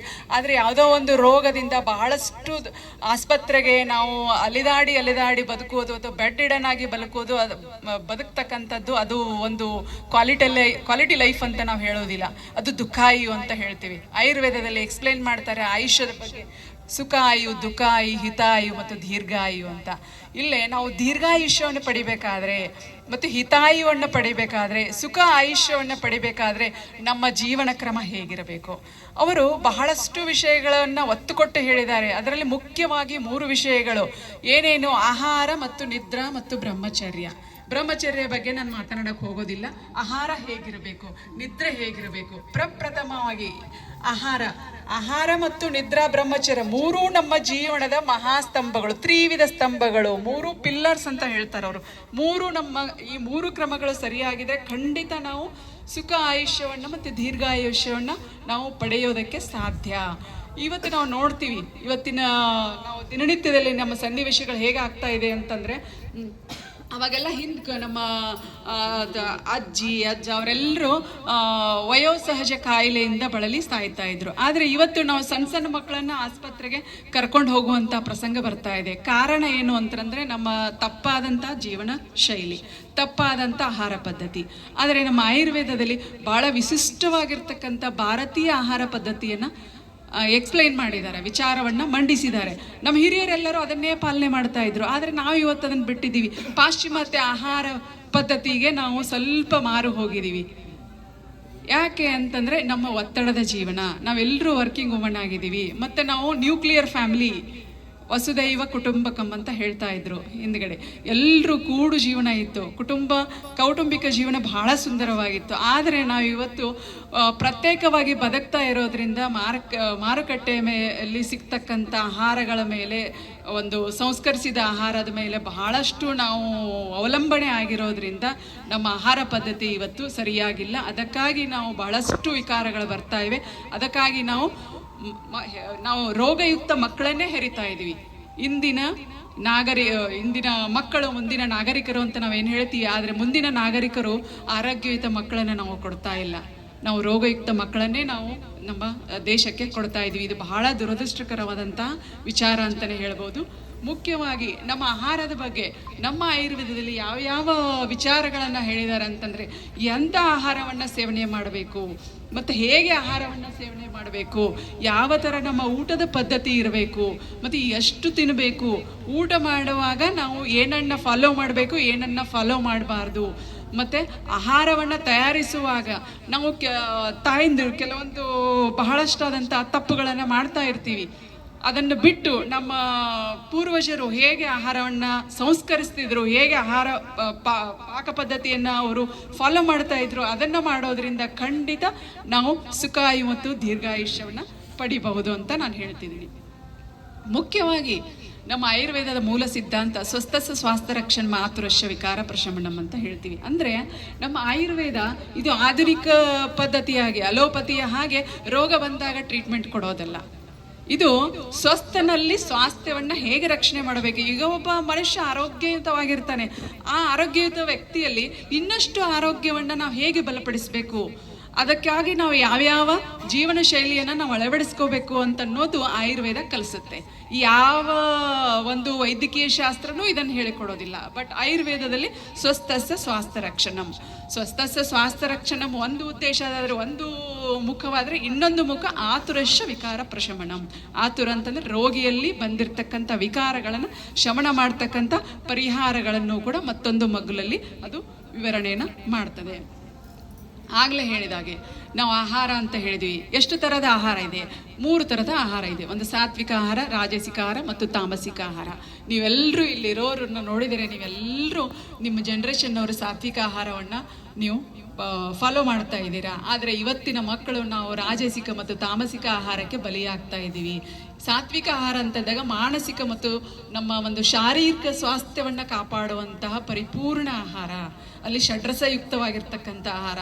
ಬರೇ ನಮಗೆ ಸಿಹಿ ಇಷ್ಟ ಅಂತ ಸಿಹಿಯನ್ನು ತಿನ್ನೋದಾಗಲಿ, ಕಹಿ ಇಷ್ಟ, ನಮಗೆ ಖಾರ ಇಷ್ಟ, ಸ್ಪೈಸಿ ಇಷ್ಟ ಅಂತಂದರೆ ಅದನ್ನು ತಿನ್ನೋದಾಗಲಿ, ಆ ಥರದ್ದೆಲ್ಲ ಎಲ್ಲ ರಸಗಳು ಸಮ ಪ್ರಮಾಣದಲ್ಲಿ ಇರಬೇಕು. ಮತ್ತು ನಾವು ಸರಿಯಾದ ರೀತಿಯಲ್ಲಿ ಆಹಾರವನ್ನು ತಯಾರು ಮಾಡಿರ್ತಕ್ಕಂಥದ್ದು ಇರಬೇಕು. ಅದನ್ನು ನಾವು ಸಾತ್ವಿಕ ಆಹಾರ ಅಂತ ಹೇಳ್ತೀವಿ. ಆದಷ್ಟು ರಾಜಸಿಕ ಮತ್ತು ತಾಮಸಿಕ ಆಹಾರವನ್ನು ನಾವು ಕಡಿಮೆ ಮಾಡೋದು ಉತ್ತಮ. ಯಾಕಂದರೆ ಅದರಿಂದ ನಮಗೆ ಬೊಜ್ಜು ಬರ್ಬೋದು, ಆಲಸ್ಯ ಉಂಟಾಗ್ಬೋದು, ನಮ್ಮ ಮಾನಸಿಕ ಸ್ಥಿತಿ ನಾವು ದ್ವಂದ್ವಕ್ಕೊಳಗಾಗ್ಬೋದು. ಆದ್ದರಿಂದ ರಜಸ್ಸು ಗುಣ ಮತ್ತು ತಮಸ್ಸು ಗುಣವನ್ನು ಹೆಚ್ಚು ಮಾಡ್ತಕ್ಕಂಥ ಆಹಾರದಿಂದ ಆದಷ್ಟು ನಾವು ದೂರವಿರಲು ಪ್ರಯತ್ನ ಮಾಡಬೇಕು. ಷಡ್ರಸಯುಕ್ತ ಆಹಾರ ಅಂತ ಹೇಳ್ತೀವಿ. ಆರೋಗ್ಯದ ಬಗ್ಗೆ ಭಾಳ ಒಳ್ಳೆ ಮಾಹಿತಿ ಕೊಟ್ಟಂಥ ಮಲ್ಲಮ್ಮ ಬಿರಾದಾರ್ ಮೇಡಮ್ ಅವ್ರಿಗೆ thank you so much madam. ನಮ್ಮೆಲ್ಲರ ಪರವಾಗಿ ನಿಮಗೆ ತುಂಬ ಹೃದಯದ ಧನ್ಯವಾದಗಳು. ಇನ್ನೂ ಭಾಳ ಒಳ್ಳೆ ಮಾಹಿತಿ ಕೊಡಕತ್ತಿದ್ರಿ, ಆದರೆ ನಮಗೆ ಟೈಮ್ ಆಗಿತ್ತು. ಹುಡುಗರಿಗೂ ಸ್ಕೂಲಿಗೆ ಟೈಮ್ ಆಗಿತ್ತು. ಶನಿವಾರ ಅಲ್ಲ, ಇವತ್ತು ಜಲ್ದಿನೇ ಮಕ್ಳಿಗೆ ಕಳಿಸ್ಬೇಕಾಗಿತ್ತು. ಹಾಗಾಗಿ ನಾವು ಅರ್ಧಕ್ಕೆ ಕಾರ್ಯಕ್ರಮನ ಬಿಟ್ಟು ವಾಪಸ್ ಮನೆಗೆ ಹೊಂಟಿವಿ. ನಾಷ್ಟದ ವ್ಯವಸ್ಥೆ ಆಗಿತ್ತು. ಬಟ್ ತಿಂದು ಹೋಗ್ರಿ ಸರ್, ತಿಂದು ಹೋಗ್ರಿ ಮೇಡಮ್, ತಿಂದು ಹೋಗ್ರಿ, ಒಳಗಡೆ ಹಾಕಿಕೊಡ್ತೀವಿ, ಒಂದು ರೂಮ್ ಐತಲ್ರಿ ಯೋಗ ಕ್ಲಾಸಿನ ರೂಮ್, ಅಲ್ಲಿ ಕೂತು ತಿಂದು ಹೋಗ್ರಿ ಅಂತೇಳಿ ಅವರು ಸರ್ ಎಷ್ಟು ಹೇಳಿದ್ರು. ಬಟ್ ನಾವು ಅಲ್ಲ ಅಂತಂದ್ವಿ. ಯಾಕಂದರೆ ಎಲ್ಲರನ್ನ ಬಿಟ್ಟು ತಿನ್ನೋದು ಸರಿ ಅನ್ಸಲ್ಲ, ಅದು ನಮಗೆ ಕಂಫರ್ಟೇಬಲ್ನೂ ಅನ್ಸಲ್ಲ. ಎಲ್ಲರ ಜೊತೆ ತಿಂದರೆ ಅದು ಚಲೋ. ಹಾಗಾಗಿ ನಮಗೆ ಮೇನ್ ಏನಂದ್ರೆ ಅಲ್ಲಿ ಇನ್ನೂ ಸ್ವಲ್ಪ ತುಂಬ ಇಂಪಾರ್ಟೆಂಟ್ ಆದ ಮಾಹಿತಿ ಹೇಳಕತ್ತಿದ್ರು ಹೆಣ್ಮಕ್ಳಿಗೆ. ಯಾಕಂದ್ರೆ ಅಡುಗೆ ಮನೆ ಆರೋಗ್ಯ ಎಲ್ಲ ನಮ್ಮ ಹೆಣ್ಮಕ್ಳ ಕೈಗಿರ್ತೈತಲ್ರಿ, ಅದಕ್ಕೆ ನಾವು ಕೇಳೋಂಥದ್ದು ತುಂಬ ಇತ್ತು. ಆದ್ರೆ ಆಲ್ರೆಡಿ 8:40 ಹಿಂಗಾಗೈತಿ, ಟೈಮ್ ಭಾಳ ಆಗೈತಿ ಅಂತ ಹೇಳ್ಕಿಸಿಂದ್ರೆ ನಾವು ಬಿಟ್ಟು ಬಂದು ಮನೆಗೆ ಬಂದು ಕೂತೀವಿ ನೋಡ್ರಿ. ಈಗ ನೋಡ್ರಿ ಎಲ್ಲ ಫಂಕ್ಷನ್ ಎಲ್ಲ ಮುಗ್ದಿಲ್ಲ, ಹಂಗೆ ಬಿಟ್ಟು ಬಂದ್ವಿ ಅರ್ಧಕ್ಕೆ. ಯಾಕಂದ್ರೆ ಟೈಮ್ ಆಗೈತಿ. ಈ ಸರಿ ಫಂಕ್ಷನ್ ಮುಗಿಯಾಕು ಲೇಟ್ ಆಯ್ತು. ಹೋದ ಸರಿ ಎಲ್ಲ 8:30 ಅಷ್ಟೇ ಎಲ್ಲ ಫಂಕ್ಷನ್ ಮುಗಿದಿತ್ತು. ಸ್ವಲ್ಪ ಬ್ರೇಕ್ಫಾಸ್ಟ್ ಮಾಡಿ ನಾವು ಬರೋದಕ್ಕೆ ಮನೆಗೆ ಎಕ್ಸಾಕ್ಟ್ 9 ಆಗಿತ್ತು. ಈ ಸರಿನೂ ಮುಗಿತದೇನಂತ ನೋಡ್ದೇವ್ರಿ, ಯಾಕೋ ಮುಗಿಯಂಗೆ ಕಾಣಿಸ್ಲಿಲ್ಲ. ಮನೆದಿಂತ್ರ ಬೇರೆ ಫೋನ್ ಬರಾಕತ್ತು. ಹುಡುಗರು ಬೇರೆ ಸ್ಕೂಲ್ಗೆ ಹೋಗೋರು ಇದ್ರು. ಅವರೆಲ್ಲ ಮನ್ಯಾಗ ನಾವು ಡಬ್ಬಿ ಮಾಡಿಟ್ಟು ಬಂದಿದ್ದೆವು. ಮುಂಜಾನೆ ಎದ್ದು ನಸಿಕ್ನಾಗೆ ಎದ್ದು ಡಬ್ಬಿ ಗಿಬ್ಬಿ ಮಾಡಿಟ್ಟು ರೆಡಿಯಾಗಿ ಹೊಂಟಿದ್ದೇವ್ರಿ. ಮತ್ತು ಯೋಗ ಕ್ಲಾಸಿನ ಫೋನ್ ಬತ್ತು. ಒಬ್ರು ಸುಜಾತ ಅಂಥೇಳಿ ಆಂಟಿ ಅದಾರ, ಅವ್ರು ಫೋನ್ ಹಚ್ಚಿದ್ರು, ಯಾಕೆ ಬಂದಿಲ್ಲ ಭಾಗ್ಯ ಅಂಥೇಳಿ. ಇಲ್ಲ ಆಂಟಿ ಬರಾಕತ್ವಿ, ಇಲ್ಲೇ ಇದೀವಿ ಅಂತಂದ್ವಿ, ಹೊಂಟಿವಿ ಅಂತಂದ್ವಿ. ಅವ್ರಂದ್ರೆ ಡ್ರೆಸ್ ಏನು ಹಾಕೊಂಡಿರಿ ಅಂದರು. ಅಂದ್ರೆ ನಾವು ಮೊನ್ನೆ ಹೋದಾಗ ಮಾತಾಡಿದ್ವಿ ಎಲ್ಲರೂ, ಮೊದಲು ಮಾತಾಡಿದ್ವಿ ಎಲ್ಲರೂ ಇಳ್ಕಲ್ ಸಾರಿನ ಉಟ್ಕೊಂಡು ಬರೋದು ಅಂಥೇಳಿ ಮಾತಾಡಿದ್ವಿ. ಆಮೇಲೆ ಒಬ್ರು ಆಂಟಿ ಏನಂದರು, ಇಲ್ಲ ಬೇಡ ಡ್ರೆಸ್ ಹಾಕೊಂಬರಮು, ಯೋಗ ಡ್ರೆಸ್, ನಮ್ಮದು ಯೋಗ ಡ್ರೆಸ್ ಇದು ಕೋಡ್ ಐತ್ರಿ, ವೈಟ್ ಟಾಪ, ಬ್ಲೂ ಕಲರ್ ಪ್ಯಾಂಟ್, ಬಾಯ್ಸ್ಗೂ ಹಂಗೆ ಲೇಡೀಸ್ಗೂ ಹಂಗೆ ಐತ್ರಿ, ಅದ ಹಾಕೊಂಬರಮು ಅಂತಂದರು. ಆಯ್ತಂತ ಬಂದಿದ್ದೇವೆ. ನಿನ್ನೆ ನಾವು ಗುಡ್ಡಾಪುರಕ್ಕೆ ಹೋಗಿದ್ದೇವಲ್ರಿ, ದೇವ್ರಿಗೆ ಹೋಗಿದ್ವಿ ಗುಡ್ಡಾಪುರಕ್ಕೆ, ಮತ್ತು ತರಕಾರಿ ಮುಗಿಸಿದ್ದಾಗ. ಹಾಗಾಗಿ ನಿನ್ನೆ ಯೋಗ ಕ್ಲಾಸಿಗೆ ಹೋಗೋದಾಗಲಿಲ್ಲ. ಆವಾಗ ನಿನ್ನೆ ಮತ್ತು ಡ್ರೆಸ್ ಪ್ಯಾಟರ್ನ ಚೇಂಜ್ ಮಾಡಿ ಮತ್ತು ಇಲ್ಕಲ್ ಸೀರೆನೇ ಉಟ್ಕೊಂಡು ಬಂದಾರೆ. ಆ್ಯಕ್ಚುಲಿ ನನಗೆ ಇಲ್ಕಲ್ ಸೀರೆನೇ ಇಷ್ಟ ಆಯಿತು. ಆದರೆ ಅವ್ರು ಹೇಳಿದ್ದ ಉಟ್ಕೋಬೇಕು, ಎಲ್ಲರೂ ಸೇರಿ ಒಂದು ಡಿಸೈಡ್ ಮಾಡ್ಬೇಕಲ್ರಿ, ಅದಕ್ಕೆ ಹಂಗಂತೇಳಿ ಅವ್ರು ಹೇಳಿದ್ದೆ ಹ್ಞೂ ಅಂದಿದ್ವಿ. ಆಮೇಲೆ ನಾವು ರೆಡಿಯಾಗಿ ಹೋಗಾಗ ಫೋನ್ ಬಂತು. ಮತ್ತು ನಾವು ಮತ್ತೆ ಹೊಳಿ ಬಂದು ಸೀರೆ ಉಟ್ಕೊಂಡು ಹೋಗೋದಕ್ಕೆ ಮತ್ತೆ ಸ್ವಲ್ಪ ಲೇಟೇ ಆಯ್ತು ರೀ. ಹೋಗೋದಕ್ಕೂ ಫಂಕ್ಷನ್ ಸ್ಟಾರ್ಟ್ ಆಗಿತ್ತಲ್ಲ, ನಾವು ಹೋಗೋದಕ್ಕೂ ಫಂಕ್ಷನ್ ಸ್ಟಾರ್ಟ್ ಆಗಿತ್ತು ರೀ. ನಾವು ಫಂಕ್ಷನ್ನ ಸ್ಟಾರ್ಟಿಂಗೂ ಹೋಗಲಿಲ್ಲ, ಈ ಕಡೆ ಎಂಡೂ ಮಾಡಿ ಬರಲಿಲ್ಲ, ನಡುವು ಬಂದುಬಿಟ್ಟೇವ್ರಿ. ಅದ ಒಂದು ಸ್ವಲ್ಪ ಮುಗಿಸಿ ಬರೆದ್ರೆ ಚಲೋ ಅನ್ನಿಸ್ತಿತ್ತು. ಆಮೇಲೆ ನಾವು ಮನ್ಯಾಗ ಪೂಜೆ ಮಾಡಿಸ್ಕೋಬೇಕಾತಿತ್ತು. ಮುಗಿಸ್ಕೋತ ಕೂತಿದ್ದೇವೆ ಅಂದ್ರೆ ನಮಗೆ ಮನ್ಯಾಗ ಪೂಜೆ ಆತಿತ್ತು. ಅದಕ್ಕೆ ಇರಲಿ, ಮತ್ತು ಟೈಮು ಭಾಳ ಆಗ್ಯದ. ನಮ್ಮ ಅತ್ತೆಯವರು ಅಂಗಡಿಗೆ ಹೋಗ್ಬೇಕು ರೀ. ಅವರು ಅಂಗಡಿ ಐತೆ ನಮ್ಮದು ಟೇಲರಿಂಗ್ ಶಾಪ. ಅವ್ರ ಅಂಗಡಿಗೆ ಹೋಗಬೇಕು. ಬಡ ಬಂದು ಹುಡುಗರಿಗೆ ಮೊದಲು ಅವ್ರು ಒಂದು ಸೌನ್ ಫೋನ್ ಹಚ್ಚಾಕತ್ತಾರ, ಅದು ಸಿಗಲ್ದು ಇದು ಸಿಗಲ್ದು. ಎಲ್ಲ ಟಿಫಿನ್ ಡಬ್ಬಿ ನೀರಿನ ಬಾಟ್ಲೆ ಎಲ್ಲ ತುಂಬಿಟ್ಟಿವಿ, ಅದು ಸಿಗಲ್ದು ಇದು ಸಿಗಲ್ದು. ಆದರೂ ಬಟ್ಟೆನೂ ಎಲ್ಲ ತೆಗೆದಿಟ್ಟು ಬಂದಿವಿ, ಸಾಕ್ಸ್ ಎಲ್ಲಿ ಬೂಟ್ ಎಲ್ಲಿ ಅಂತೇಳಿ ಹಿಂಗೆ ಫೋನ್ ಹಚ್ಚಾಕತ್ತಿದ್ರು. ಹಂಗೆ ಸ್ವಲ್ಪ ಅಗದಿ ಸ್ಪೀಡ್ ಹೆಂಗೆ ಬಂದೆವು ಅಂದರೆ ಸ್ವಲ್ಪ ಓಡ್ಕೋತ ಬಂದಂಗೆ ಬಂದೇವ್ರಿ ಮನೆಗೆ. ಓಡ್ಕೋತ ಬಂದಂಗೆ ಅಷ್ಟು ಸ್ಪೀಡ್ ಬಂದ್ವಿ. ಅಂದರೆ ಎಕ್ಸಾಕ್ಟ್ಲಿ ಮನೆಗೆ ಬರೋದಕ್ಕೆ 9:05 ಆಗಿತ್ತು ರೀ. ನಾವು ಮನೆಗೆ ಬರೋದಕ್ಕೆ 9:05 ಆಗಿತ್ತು. ಇವತ್ತು ಶನಿವಾರ ಬೇರೆ, 8:00 ಕಳಿಸ್ಬೇಕು. ಹೋಗುತ್ತಾನ ನಮ್ಮ ಮನೆಯವ್ರು ಒಯ್ದು ಬಿಟ್ಟು ಬಂದರು, ನಾವು ಬಂದು ಕಳಿಸ್ತೀವಿ. ಬರೋದ್ರಾಗ ಎಲ್ಲ ಬಟ್ಟೆದು ಹಾಕಿದ್ರು, ಅದ ಸಾಕ್ಸ್ ಬೂಟ ಇಷ್ಟು ನಾವು ಹಾಕಿ ಕಳಿಸ್ತೀವಿ ರೀ. ಲೇಟ್ ಆಗಿತ್ತತ್ ನಮ್ಮ ಮನೆಯವ್ರು ಬೇಕತ್ತಿದ್ರು, ಸ್ಕೂಲ್ ಟೀಚರ್ ಬೈತಾರೆ ಅಂಥೇಳಿ. ನಮ್ಮ ಅತ್ತಿಮ್ಮವ್ರಿಗೆ ನಾಷ್ಟ ಮಾಡಿಕೊಟ್ವಿ, ಚಹಾ ಮಾಡಿಕೊಟ್ವಿ. ಅವರು ನಾಷ್ಟ ತಿಂದು ಚಹಾ ಕುಡ್ದು ಡ್ಯೂಟಿಗೆ ಹೋದರು. ನಮ್ಮ ಮನೆಯವ್ರದ್ದು ಇವತ್ತು ರಜೆ ಐತಿ. ನಮ್ಮ ಮನೆಯವರು ಮನ್ಯಾಗ ಅದಾರೆ, ಇನ್ನೂ ಈಗ ಸ್ನಾನಕ್ಕೆ ಹೋಗ್ಯಾರ. ಅವ್ರದ್ದು ಇನ್ನೂ ನಾಷ್ಟ ಇಲ್ಲ, ನಮ್ಮದು ಇಬ್ಬರದು ಇನ್ನೂ ನಾಷ್ಟ ಇಲ್ಲ. ಈಗ ಎಲ್ಲರದು ಮುಗೀತು, ಸ್ವಲ್ಪ ಎಲ್ಲ ಸಂಪಾಯ್ತು. ಇನ್ನು ಮೇಲೆ ನಾವು ನಾಷ್ಟ ಮಾಡ್ಬೇಕ್ರಿ. ಅದಕ್ಕೆ ಇದು ಎಲ್ಲ ಬ್ಲಾಗದ್ದು ಸ್ವಲ್ಪ ಮಾತಾಡ್ಬೇಕಂತ ಹೇಳಿ ಕಿಸಿಂದ್ರ ಮಾತಾಡ್ದೇವ್ರಿ. ಈಗ ನಮ್ಮ ಅಕ್ಕ ಒಂದು ನಾವು ಏನು ಪ್ಲ್ಯಾನ್ ಹಾಕಿದ್ದೀವಿ ಅಂದರೆ ಯೋಗ ಕ್ಲಾಸಿಗೆ ನಾನು ಮೈಕು ಒಯ್ದಿದ್ದೆ ಇವತ್ತು ಯೋಗ ಕ್ಲಾಸಿಗೆ ಹೋಗಾಗ. ಎಲ್ಲರೂ ಇಳ್ಕಲ್ ಸೀರೆ ಉಟ್ಕೊಂಬರ್ತೀವಿ, ಅದು ಒಂಥರ ಇಳ್ಕಲ್ ಸೀರೆ ಅಂದ್ರೆ ಅದು ಏನೋ ನಮ್ಮ ಸಂಪ್ರದಾಯ, ಅದು ನಮ್ಮ ಉತ್ತರ ಕರ್ನಾಟಕದ ಕಡೆ ಇಳ್ಕಲ್ ಸೀರೆ ಅಂದ್ರೆ ಅದು ಭಾಳ ಫೇಮಸ್, ಪ್ರಸಿದ್ಧಿ ಪಡೆದಂಥದ್ದು. ಹಾಗಾಗಿ ಇಳ್ಕಲ್ ಸೀರೆ ಉಟ್ಕೊಂಡಿರ್ತೀವಿ. ಹೆಂಗಿದ್ರು ಎಲ್ಲರೂ ಸೇರ್ಕಿಸಿಂದ್ರ ಎಲ್ಲರ ಕಡೆಯಿಂದನೂ ಒಂದೊಂದು ಒಡಪ ಹಾಕಿ ಗಂಡನ ಹೆಸರು ಹೇಳಿಸ್ಬೇಕಂತೇಳಿ ನಾನು ಪ್ಲ್ಯಾನ್ ಹಾಕ್ಕೊಂಡಿದ್ದೆ. ಎಲ್ಲರೂ ಇಳ್ಕಲ್ ಸೀರೆ ಉಟ್ಕೊಂಬಂದಿರ್ತಾರೆ, ಗಂಡನ ಹೆಸರು ಹೇಳಿಸ್ಬೇಕು ಒಡಪ ಹಾಕಿ ಅಂಥೇಳಿ ಮೈಕು ತೊಗೊಂಡು ಹೋಗಿನಿ ನಾನು. ಐಫೋನು ತೊಗೊಂಡೋಗಿನಿ, ನನ್ನ ಫೋನು ತೊಗೊಂಡೋಗಿನಿ, ನನ್ನ ನಾರ್ಮಲ್ ಫೋನ, ವಿಡಿಯೋ ಮಾಡೋ ಫೋನ ಮತ್ತು ಮೈಕ್ ಎಲ್ಲ ತೊಗೊಂಡು ಹೋಗಿನಿ. ಏನೋ ಮಾಡೋಕ್ಕೆ ಆಗಲಿಲ್ಲ. ಒಂದೇ ಮಾತು ಹೇಳ್ಬೇಕಂದ್ರೆ ಏನೂ ಮಾಡೋಕ್ಕಾಗಲಿಲ್ಲ ರೀ. ಒಂದು ಫೋಟೋನೂ ತೊಗೊಳಕ್ಕಾಗಲಿಲ್ಲ ರೀ. ಅದ ಒಂದು ಬೇಜಾರಾಯ್ತು ರೀ. ಯೋಗ ಕ್ಲಾಸ್ ಮುಗಿಸಿ ಬಂದಿದ್ದೆ ಅಂದ್ರೆ ಖುಷಿ ಅನ್ನಿಸ್ತಿತ್ತು. ಅದು ಅಂದ್ರಿ ಮುಗಿಸಿ ಬಂದಿದ್ದೇವೆ ಅಂದ್ರೆ ಖುಷಿ ಅನ್ನಿಸ್ತಿತ್ತು. ಅರ್ಧಕ್ಕೆ ಬಂದ್ವಿ. ನಮ್ಮ ಸರ್ಗೂ ಬೇಜಾರಾಗಿರ್ತೈತಿ, ಅಲ್ಲಿರೋ ನಮ್ಮ ಸಿಸ್ಟರ್ಸ್ಗೆಲ್ಲ, ನಮ್ಮ ಜೊತೆಗಾರರು ಎಲ್ಲರಿಗೆಲ್ಲರಿಗೆ ಬೇಜಾರಾಗಿರ್ತೈತಿ, ಪಾಪ ಅರ್ಧಕ್ಕೆ ಹೋದ್ರಲ್ಲಿ ಇವ್ರು ಅಂಥೇಳಿ. ಬಟ್ ನಾವು ಬೇಜಾರಿಂದನೇ ಬಿಟ್ಟು ಬಂದೀವಿ, ಅರ್ಧಕ್ಕೆ ಬಿಟ್ಟು ಬರಬೇಕಲ್ಲ ಅಂಥೇಳಿ. ಮತ್ತು ಟೈಮ್ ಆಗಿತ್ತು, ನಮಗೂ ಸ್ವಲ್ಪ ಎಲ್ಲ ಜವಾಬ್ದಾರಿಗಳು ಇರ್ತಾವೆ, ನಾವು ಇನ್ನೂ ಸುಸ್ತಿರೋದೀವಿ. ಅಲ್ಲಿದ್ದವರೆಲ್ಲ ಆಲ್ಮೋಸ್ಟ್ ಎಲ್ಲರೂ ದೊಡ್ಡವರು ಅದಾರ. ಅವರು ಎಲ್ಲ ತಮ್ಮ ಜವಾಬ್ದಾರಿಗಳಿಂದ, ಅಂದರೆ ಈ ಥರದ ಜವಾಬ್ದಾರಿಗಳಿಂದ ಈಗ ಒಂದು ಹಂತಕ್ಕೆ ದೂರ ಅದಾರ ರೀ. ನಾವು ಇನ್ನೂ ಆ ಜವಾಬ್ದಾರಿಗಳೊಳಗದೀವಿ. ನಾವು ಅತಿ ಆಗ್ಬೇಕು ನಮ್ಮ ಜವಾಬ್ದಾರಿ ಹೋಗ್ಬೇಕಂದ್ರೆ ನಾವು ಅತಿ ಆಗ್ಬೇಕು ರೀ.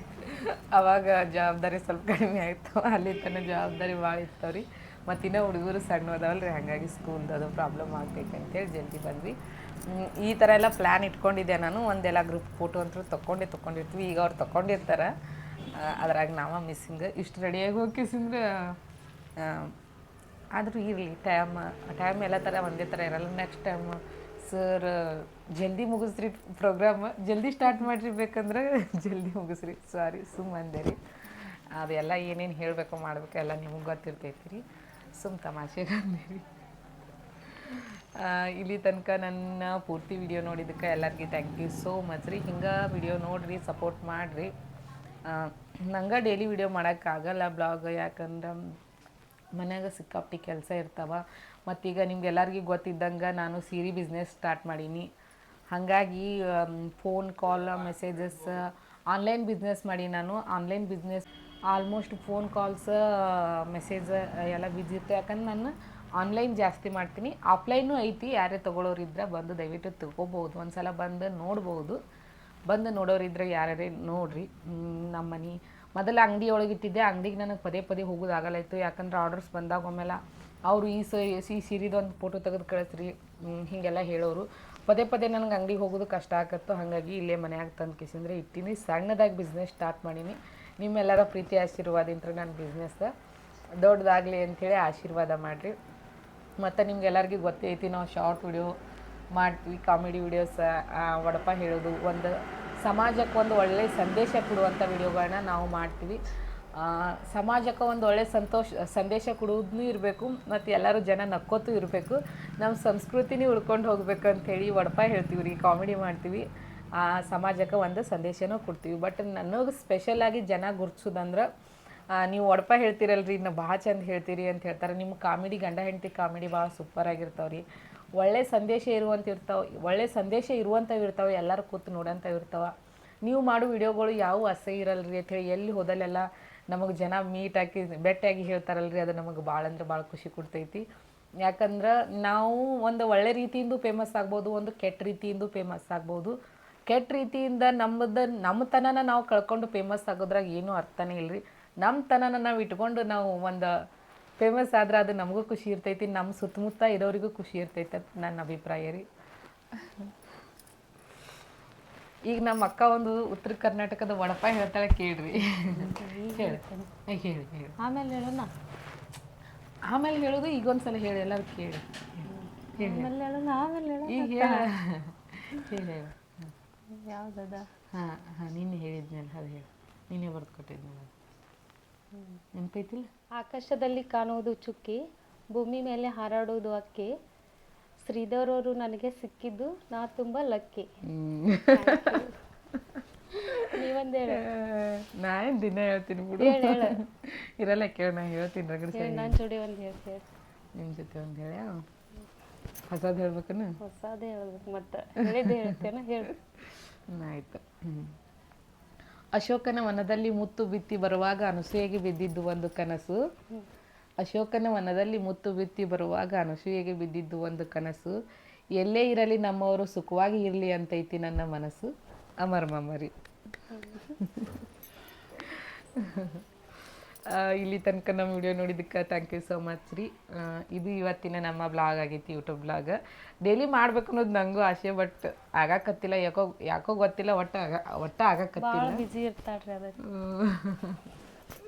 ಇರ್ತೀನಿಲ್ಲ ಮತ್ತು ಬಿಜಿ. ಅದೇ ಹೇಳಿದೆ ನಾ, ಸುಳ್ಳು ಹೇಳಿದ್ದೇನೆ. ಮಾಡ್ಬೇಕಂದ್ರೂ ಒಟ್ಟ ಆಗವಲ್ತೆ.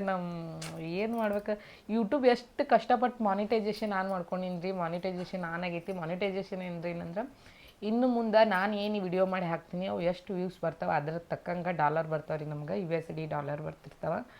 ಬಟ್ ಮಾನಿಟೈಸೇಷನ್ ಆನ್ ಆಗುತ್ತಾನ ಕಷ್ಟಪಟ್ಟು ವಿಡಿಯೋ ಮಾಡಿ ಮಾನಿಟೈಸೇಷನ್ ಆನ್ ಮಾಡ್ಕೊಂಡಿನಿ. ಈಗ ಮಾನಿಟೈಸೇಷನ್ ಆನ್ ಆಗಿಂದ ನನಗೆ ವಿಡಿಯೋ ಮಾಡೋಕ್ಕಾಗಲ್ದು, ಯಾಕೋ ಗೊತ್ತಿಲ್ಲ. ಬ್ಲಾಗ್ ಮಾಡೋಕ್ಕಂತೂ ಒಟ್ಟು ಇರಿಟೇಷನ್ ಆಗತ್ತದ. ಬ್ಲಾಗ್ ಅಂದ್ರೆ ಏನಂದ್ರಿ, ನಮ್ಮ ದಿನಚರಿನ ಶೇರ್ ಮಾಡ್ಕೊಳ್ಳೋದು. ಒಗ್ಯಾಣ ಹೋಗದೆ, ಕಸ ಹೊಡ್ದೆ, ಬಾಂಡೆ ತಿಕ್ದೆ, ಅಡುಗೆ ಮಾಡಿದೆ, ಈ ಚಟ್ನಿ ಮಾಡಿದೆ, ಈ ಅನ್ನ ಮಾಡಿದೆ, ಈ ಸಾರ ಮಾಡಿದೆ, ಎದ್ವಿ ಕೂತ್ವಿ ಉಂಡ್ವಿ ತಿಂದ್ವಿ, ಇದು ಬ್ಲಾಗ್. ಏನಪ್ಪ ದಿನ ಇದೇ ಮಾಡೋದು, ಏನಿದು ಅದು ನಂಗೆ ಒಟ್ಟು ಅನ್ಸವಲ್ತು. ಬಟ್ ಎಲ್ಲರೂ ಹೇಳ್ತಾರೆ ಎಷ್ಟು ಹುಚ್ಚದಿ ಈಗ ನೀವು ಟ್ರೆಂಡಿಂಗ್ ಜೋಡಿ ಅಂದ್ರೆ. ನಾವು ಸ್ವಲ್ಪ ವಿಡಿಯೋ ಮಾಡಾಕತ್ತಾನೆ ಹಿಡಿದು ಈಗ ನಾವು ಸುಮಾರು 1 ವರ್ಷ 1.5 ವರ್ಷ ಆಯಿತು ನಾವು ಟ್ರೆಂಡಿಂಗಲ್ಲಿ ಇದೀವಿ. ಟ್ರೆಂಡಿಂಗಲ್ಲಿ ನಾವೇನು ದೊಡ್ಡ ಮಟ್ಟಕ್ಕೇನು ಫೇಮಸ್ ಇಲ್ಲರಿ. ಅಂದರೆ ಸ್ವಲ್ಪ ದಿನದಿಂದ ನಾವು ಜನರಿಗೆ ಪರಿಚಯ ಇದೀವಿ. ನಾವು ಎಲ್ಲರೂ ಹೊರಗೆ ಹೋದ್ರೆ ಗುರ್ತಿಸ್ತಾರೆ, ಮಾತಾಡ್ತಾರೆ. ಅಂದ್ರೆ ಈಗ ನಾವು ಏನರೇ ಬ್ಲಾಗ್ ಮಾಡಿದ್ರೆ ನಮ್ಮನ್ನು ಜನ ಎಕ್ಸೆಪ್ಟ್ ಮಾಡ್ಕೋತಾರೆ. ಯಾಕಂದ್ರೆ ಈಗ ಅವ್ರು ನಮಗೆ ನೋಡ್ತಾರೆ, ನಮ್ಮನ್ನು ಇಷ್ಟಪಡಕತ್ತಾರೆ. ಈಗ ನಾವು ಬ್ಲಾಗ್ ಮಾಡಿದೆ ಅಂದ್ರೆ ಅವ್ರು ನಮ್ಮನ್ನು ಎಕ್ಸೆಪ್ಟ್ ಮಾಡ್ಕೋತಾರೆ. ಬಟ್ ನಂಗಂತೂ ಆಗಾಕತ್ತಿಲ್ಲ, ಒಟ್ಟು ಮಾಡೋದಾಗಕತ್ತಿಲ್ಲ. ಅದೊಂದು ಬೇಜಾರು ಐತಿ. ಯಾಕಂದ್ರೆ ಬ್ಲಾಗ್ ಮಾಡೋದು ಹೆಂಗಂದ್ರೆ, ಈಗ 1 ತಾಸು ಇಡೀ ದಿನ ಹೆಂಗೆ ಹೇಳ್ರಿ, ಕಸ ಹುಡುಗಿದ್ದು ಮಾಡಬೇಕು. ಏನು ಮಾಡ್ತೀವಿ ನಾವು ಎಲ್ಲ ಬ್ಲಾಗ್ ಮಾಡಬೇಕು. ಏನು ಮಾಡ್ತೀವಿ ನಮ್ಮ ದಿನಚರಿ ಬ್ಲಾಗ್ ಅಂದ್ರೆ, ಡೈಲಿ ಬ್ಲಾಗ್ ಅಂದ್ರೆ ನಾವು ಏನು ಮಾಡ್ತೀವಿ ಡೈಲಿ ಅದನ್ನು ಮಾಡೋದು. ಅದನ್ನು ಮಾಡಿ ಎಡಿಟ್ ಮಾಡೋದು, ಎಡಿಟ್ ಮಾಡಿ ವಾಯ್ಸ್ ಓವರ್ ಕೊಡೋದು, ವಾಯ್ಸ್ ಓವರ್ ಕೊಟ್ಟು ಅದು ಕೊಟ್ಟಿದ್ದು ವಾಯ್ಸ್ ಓವರ್ ಕರೆಕ್ಟ್ ಇಲ್ಲ ಐತಿಲ್ಲ ಅಂತೇಳಿ ಅದು ಚೆಕ್ ಮಾಡೋದು. ಇಷ್ಟೆಲ್ಲ ಮಾಡೋತನ ನಮಗೆ ಏನಿಲ್ಲ ಅಂದರೂ ಒಂದು 5 ರಿಂದ 6 ಗಂಟೆ ಬೇಕಾಗ್ತದ್ರಿ. ಅದು ಸ್ಟಾರ್ಟಿಂಗ್. ಈಗ ನಾನು ಬ್ಲಾಗ್ ಹಾಕಕತ್ತೆ ಅಂದರೆ ಸ್ಟಾರ್ಟಿಂಗ್ ಬರೋದೇ ಒಂದು 500 ವ್ಯೂಸ್ ಬಂದ್ರೆ ಅಬ್ಬಬ್ಬ ಅಂದ್ರೆ ಒಂದು 500 ವ್ಯೂಸ್ ಬರ್ತಾವೆ. ಆ 500 ವ್ಯೂಸ್ನಿಗೆ ಏನೂ ಉಪಯೋಗ ಇಲ್ಲ. 500 ವ್ಯೂಸ ಈಗ ನಾನು ಬೇರೆ ಸೋಷಿಯಲ್ ಮೀಡಿಯಾದಾಗ ಇನ್ಸ್ಟಾಗ್ರಾಮ್ದಾಗ ಫೇಸ್ಬುಕ್ನಾಗ ಹೆಂಗೆ ವಿಡಿಯೋಗಳು ಮಿಲಿಯನ್ ಗಟ್ಟಲೆ ಓಡ್ತಾವಲ್ಲ, ಹಂಗೆ ಮಿಲಿಯನ್ ಗಟ್ಟಲೆ ಓಡಿದ್ರೆ ಸ್ವಲ್ಪ ಚಲೋ ಲಾಭ ಇರ್ತೈತಿ. ಬಟ್ ಸ್ಟಾರ್ಟಿಂಗ್ ನಂದು ತಪ್ಪದು ಅಭಿಪ್ರಾಯ. ನಾನು ವಿಡಿಯೋ ಸ್ಟಾರ್ಟ್ ಮಾಡಿದ ತಕ್ಷಣ ಹಂಗೆ ಆಗ್ಬೇಕನ್ನೋದು ತಪ್ಪು. ಯಾಕಂದ್ರೆ ಸಣ್ಣ ಮಕ್ಕಳು ಒಮ್ಮಲಿಗೆ ಎದ್ದು ನಡೀದಿಲ್ಲ, ಎದ್ದು ಬಿದ್ದು ಹೀಗೆಲ್ಲ ನಡೀತಾವೆ ಅಂಬಾಗಲ್ ಹಚ್ಚಿ. ಹಂಗೆ ಹೋದರೆ ಅದು ಒಂದು ವೇಗ ಗೊತ್ತಿರ್ತೈತಿ ನಮಗೂ ಯಾವ ಥರ ಮಾಡಬೇಕು ಅನ್ನೋದು. ಬಟ್ ನಂಗೆ ಸ್ವಲ್ಪ ಬ್ಯುಸಿ ಇರೋದ್ರಿಂದ, ನಾನು ಸ್ವಲ್ಪ ಬ್ಯುಸಿ ಇರೋದ್ರಿಂದ ಇಷ್ಟೆಲ್ಲ ಮಾಡಿ ಅದು ಒಂದು 500 ವ್ಯೂಸ್ ಹೋಗ್ಲಿ ಬಿಡಪ್ಪ, ಎದಕ್ಕೆ ಮಾಡಬೇಕಿದು ಅಂತ ಅನಿಸ್ಬಿಡ್ತೈತೆ. ಹಂಗಾಗಿ ಸಿಂದ್ರ ಬ್ಲಾಗ್ ಮಾಡಲಾಗೀನಿ. ನಮ್ಮ ಮನೆಯವರು ಏನು ಹಂಗೆ ಮಾಡಂತೇಳಿ ಫೋರ್ಸ್ ಮಾಡಲ್ಲ. ಮಾಡಿದ್ರೆ ಮಾಡು, ಬಿಟ್ಟರು ಬಿಡು ನಿನ್ನ ಇಷ್ಟ ಅಂತಾರೆ. ಬಟ್ ನನ್ನ ಫ್ರೆಂಡ್ಸ್ ಎಲ್ಲ ಬೈತಾರೆ ಮಾಡು ಅಂಥೇಳಿ. ಮಾಡಬೇಕಂದ್ರೂ ಆಗ್ತಿರ್ತಿಲ್ಲ. ನೋಡ್ಬೇಕ್ರಿ, ಮಾಡಬೇಕು. ಮುಂದಿನ ದಿನಗಳಲ್ಲಿ ಹೆಂಗಾಗುತ್ತೆ ಗೊತ್ತು. ಇಲ್ಲಿ ತನಕ ನಮ್ಮ ಬ್ಲಾಗ್ ನೋಡಿದಕ್ಕೆ ಎಲ್ಲರಿಗೂ ಥ್ಯಾಂಕ್ ಯು ಸೋ ಮಚ್. ಹಂಗೆ ಯಾರಾದರೂ ಇಲ್ಲೇ ಏರಿಯಾದನವ್ರು ಇದ್ದರೆ ಯೋಗ ಕ್ಲಾಸಿಗೆ ಬರ್ತಿದ್ರೆ ಬರ್ರಿ. ನಮ್ಮ ಯೋಗ ಕ್ಲಾಸ್ ಒಳಗೆ ಮಸ್ತಾಗಿ ಯೋಗ ಹೇಳ್ಕೊಡ್ತಾರೆ. ನೀವು ಇನ್ನೂ ನನ್ನ ಯೂಟ್ಯೂಬ್ ಚಾನಲ್ನ ಸಬ್ಸ್ಕ್ರೈಬ್ ಮಾಡದೆ ನೋಡ್ತಿದ್ರೆ ದಯವಿಟ್ಟು ನನ್ನ ಯೂಟ್ಯೂಬ್ ಚಾನಲ್ನ ಸಬ್ಸ್ಕ್ರೈಬ್ ಮಾಡಿರಿ, ವಿಡಿಯೋನ ಲೈಕ್ ಮಾಡಿರಿ. ನಿಮಗೆ ಏನು ಅನ್ನಿಸ್ತಿ ವಿಡಿಯೋ ಬಗ್ಗೆ ಒಂದು ಕಮೆಂಟ್ ಹಾಕಿ ನಿಮ್ಮ ಅಭಿಪ್ರಾಯನ ತಿಳಿಸ್ರಿ. ಮತ್ತು ನೀವು ಮುಂದಿನ ವಿಡಿಯೋ ಒಳಗೆ ಮೀಟ್ ಆಗೋಣ್ರಿ. ಅಲ್ಲಿವರೆಗೂ ಎಲ್ಲರಿಗೂ ನಮಸ್ಕಾರ, ಬಾಯ್.